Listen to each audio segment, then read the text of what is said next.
El tema que vamos a tomar ahora es la endometriosis.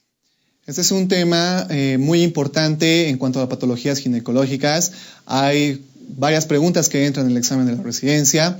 Es importante el conocimiento principalmente de las distintas teorías por las que ocurre esta enfermedad y también el conocimiento de algunos puntos importantes como la localización de la enfermedad, el tratamiento y principalmente algunas variantes como es la adenomiosis. La endometriosis no es más que la proliferación de tejido endometrial, glándula y estroma por fuera de la cavidad endometrial. Esta va a ser funcionalmente activo y que va a condicionar una reacción inflamatoria crónica. Al hablar de funcionalmente activo, va a estar regido por el estímulo hormonal del ciclo genital. Por lo tanto, esta es una enfermedad estrógeno dependiente. Esta se puede presentar en cualquier parte de la cavidad abdominal, incluso y en relación a las teorías del origen o de la patogénesis de la enfermedad, esta puede encontrarse inclusive en la cavidad pleural. Epidemiológicamente, la endometriosis se presenta en el 10% de las mujeres en edad reproductiva. Generalmente, y tiene una incidencia máxima entre los 30 a 35 años. Eso no quiere decir que más antes, a edades más tempranas, pueda presentarse. Dentro de los factores de riesgo, el principal, estados hiperestrogénicos. Van a ser los estados en los cuales va a desarrollarse esta enfermedad. Ya habíamos mencionado que la edad fértil va a ser un factor de riesgo para que aparezca la enfermedad. ¿Sí? Estados donde exista excesiva menstruación. Esto vamos a ver respaldado con las teorías que van a condicionar o van a ocasionar la endometriosis. Estados donde exista abundante menstruación, polimenorreas, menstruaciones muy frecuentes, muy seguidas, e hipermenorrea, menstruaciones que sean abundantes. La menarca precoz, el tabaco va a ser un factor protector para endometriosis, ya que el tabaco va a tener sustancias que van a actuar a nivel hipoficiario y a nivel ovárico para que disminuya la producción de estrógenos. Y lo más importante, como ya habíamos mencionado, a mayor menstruación, mayor riesgo de presentación de la enfermedad. Estados hiperestrogénicos, mayor riesgo de presentación de la enfermedad. Etiopatogénicamente, todavía no tenemos una causa muy clara o una causa aparente de la endometriosis. Se han implementado múltiples teorías, siendo 3 las principales teorías del origen de la endometriosis. Vamos a hablar primero sobre la teoría del implante, la teoría de Sampson o la teoría de la menstruación retrógrada. ¿Esta qué significa?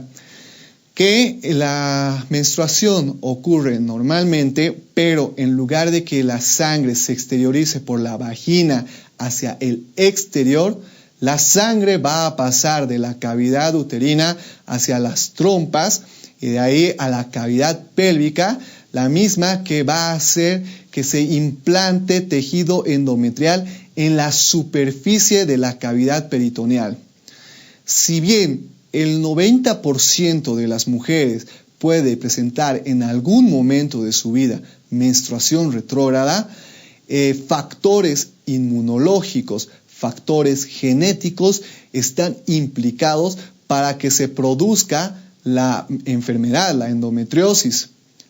Otra de las teorías es la teoría del desarrollo in situ o la teoría celómica. Es decir, que la endometriosis va a aparecer en el lugar donde aparece esta enfermedad. ¿Qué quiere decir esto? A partir de un origen embrionario de células celómicas, va a existir una diferenciación celular. ¿sí? Una diferenciación celular en tejido endometrial. Y esto puede ocurrir en el ovario, puede ocurrir en el peritoneo mismo o puede ocurrir en el conducto de Wolff o en los vestigios del conducto de Wolff. Esta teoría respalda a la presencia de endometriosis a nivel de la cavidad pleural, por ejemplo, porque la cavidad peritoneal tiene la misma conformación embriológica o derivan del mismo tejido embrionario que la cavidad pleural, ¿sí? La otra teoría es la teoría de la inducción, donde células mesenquimales van a ser activadas por endometrio degenerado. Y a partir de la activación de estas células mesenquimales va a existir el desarrollo, la proliferación y crecimiento de tejido endometrial funcionalmente activo en la cavidad peritoneal. Estas son las tres teorías más importantes o más influyentes que van a dar origen a la endometriosis. La localización. De acuerdo al lugar más frecuente, vamos a tener que el ovario es el primer sitio donde puede presentarse esta enfermedad, ¿sí? Y característicamente, cuando se presenta endometriosis en el ovario, puede formar un quiste lleno de sangre que procede del endometrio, funcionalmente activo, que con el paso de las menstruaciones o de los ciclos, el color de esta sangre que se encuentra dentro de este quiste va a cambiar, va a tornarse chocolate, va a ser un color achocolatado y va a dar lugar al denominado tumor de chocolate o endometrioma. Entonces el endometrioma no es más que un tumor ovárico endometriósico, ¿sí? El segundo lugar donde se va a localizar la endometriosis va a ser en los ligamentos uterosacros. Posterior a estos, se va a implantar en la fosa ovárica peritoneal. También puede implantarse en el peritoneo del fondo del saco de Douglas y también puede haber endometriosis en el tabique recto-vaginal. Ahora, la Sociedad de Fertilización Americana, revisada en 1979, revisiones en 1985 y la última revisión en 1996, ha permitido la clasificación de la endometriosis en 4 grupos, valorando la presencia de los implantes y las adherencias que van a condicionar o van a existir a nivel del peritoneo, a nivel del ovario o a nivel de las trompas. Y en los grupos o los estadios de endometriosis van a ser estadio 1, que va a ser una endometriosis mínima, un estadio 2, una endometriosis leve, y un estadio 3, una endometriosis moderada, y un estadio 4 con una endometriosis severa o extensa. En este acápite es importante mencionar el término de endometriosis profunda. En esto, hasta el momento estábamos hablando de sembrar tejido endometrial en la superficie del peritoneo o en la superficie de los órganos afectados, ya sea ovario, ya sea trompa. Sin embargo, el término de endometriosis profunda hace referencia a la implantación peritoneal, pero aquella que va a atravesar en profundidad más de 5 milímetros del peritoneo. Y que la connotación clínica va a ser muy importante, ya que al producirse esta implantación o esta infiltración de endometrio puede afectar a órganos vecinos como el recto, como la vejiga, como los uréteres y provocar endometriosis a estos niveles con la clínica que vamos a ver más adelante.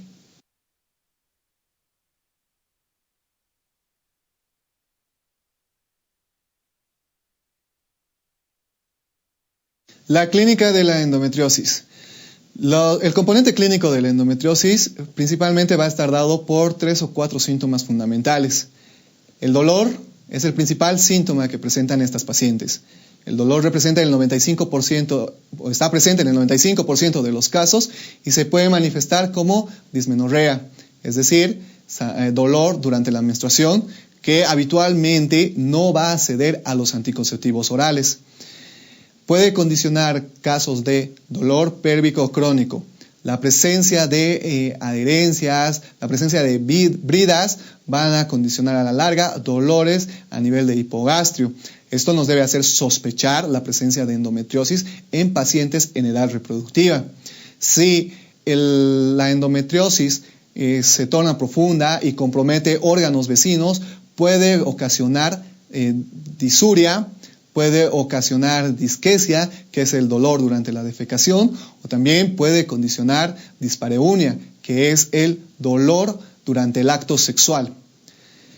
El 65% de las pacientes van a presentar alteraciones menstruales, principalmente sangrados menstruales abundantes o hipermenorreas y también acortamiento de los ciclos, o también llamado polimenorreas.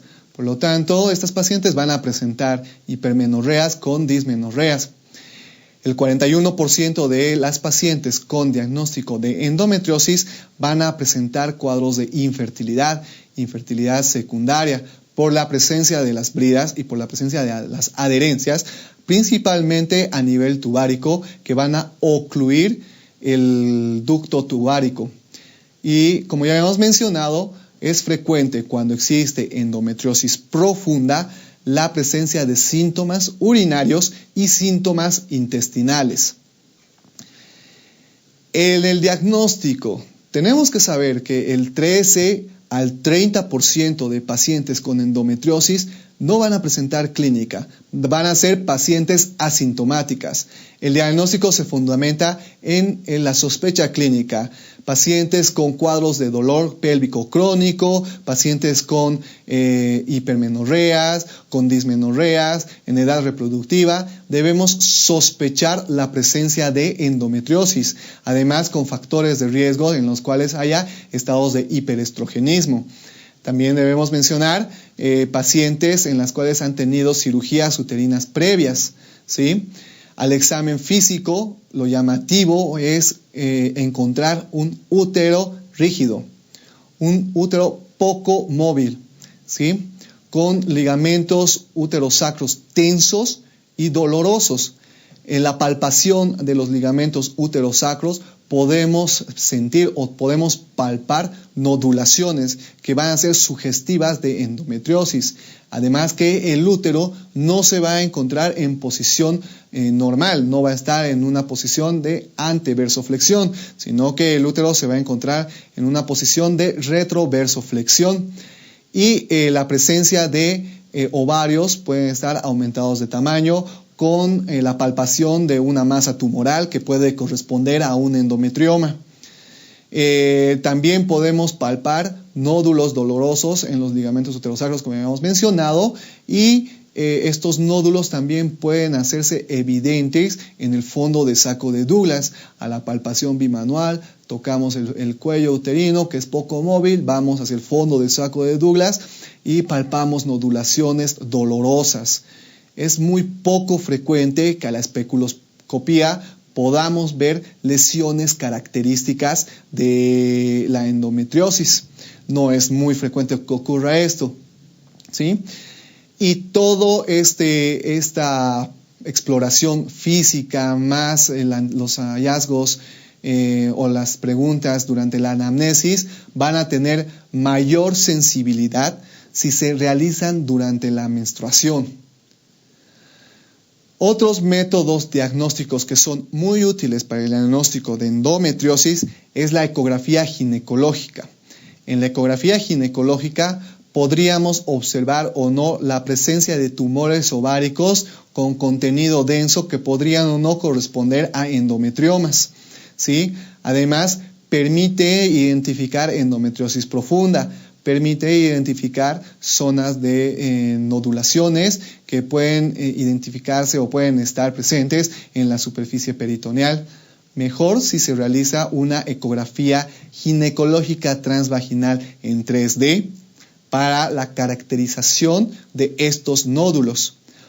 Cuando tenemos la sospecha de nódulos vistos por ecografía, se puede realizar una resonancia magnética.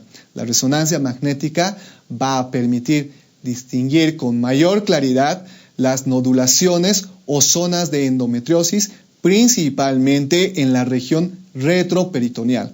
Entonces, si tenemos sospecha de una endometriosis en retroperitoneo, podemos llegar a utilizar la resonancia magnética, limitado en nuestro medio por el costo, ¿sí? Pero tenemos que saber que podemos llegar a utilizar esta herramienta diagnóstica.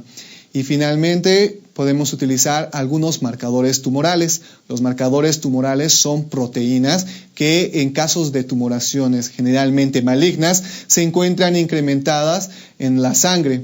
Entre estos podemos utilizar el CA125 y el HE4 que se utilizan para el diagnóstico o seguimiento del cáncer de ovario, que también pueden estar incrementados en otras patologías, como es el caso de la endometriosis ligeramente elevada o en el embarazo. El gold estándar para el diagnóstico de endometriosis hasta el momento sigue siendo la laparoscopía, ¿sí? Además de ser utilizado como un método diagnóstico, también permite ser utilizado como un método terapéutico. ¿Cuál es la característica del uso de la laparoscopía? Permitir la visualización directa de las lesiones y estadificar la endometriosis en los distintos grados que ya habíamos visto. Además, como último recurso, permite la toma de muestras para el estudio histopatológico. A partir de la histopatología vamos a tener el diagnóstico definitivo de endometriosis. El tratamiento de la endometriosis puede ser tratamiento médico o tratamiento quirúrgico, dependiendo de los objetivos que estemos buscando. Generalmente o principalmente el objetivo primordial es el control de la proliferación endometrial. Médicamente podemos hacer uso de los anticonceptivos orales. Los anticonceptivos orales van a producir una inhibición central y un estado de desidualización local, con lo cual va a disminuir la proliferación endometrial en las zonas afectadas. El dispositivo intrauterino con liberación de levonorgestrel, como ya habíamos mencionado en clases anteriores, va a condicionar o va a producir estados de atrofia endometrial.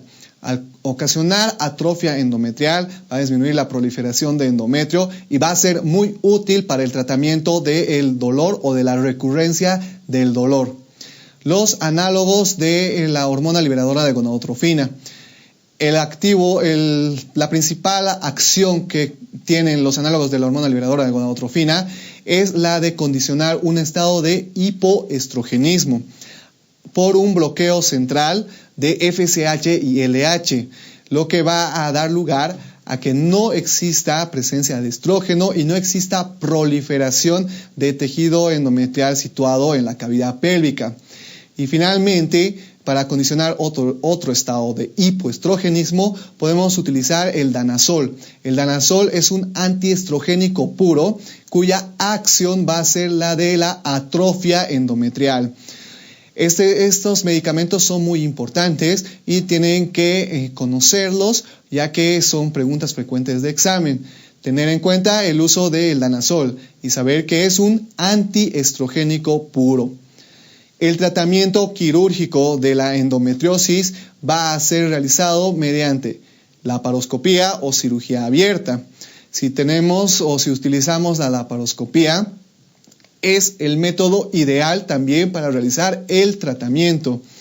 No solamente nos va a permitir identificar las lesiones, nos va a permitir resecar las lesiones, nos va a permitir la destrucción de los implantes peritoneales y en el caso de que tengamos un endometrioma, va a permitir la resección del endometrioma sin comprometer el resto del ovario sano de enfermedad o trompa sana de enfermedad.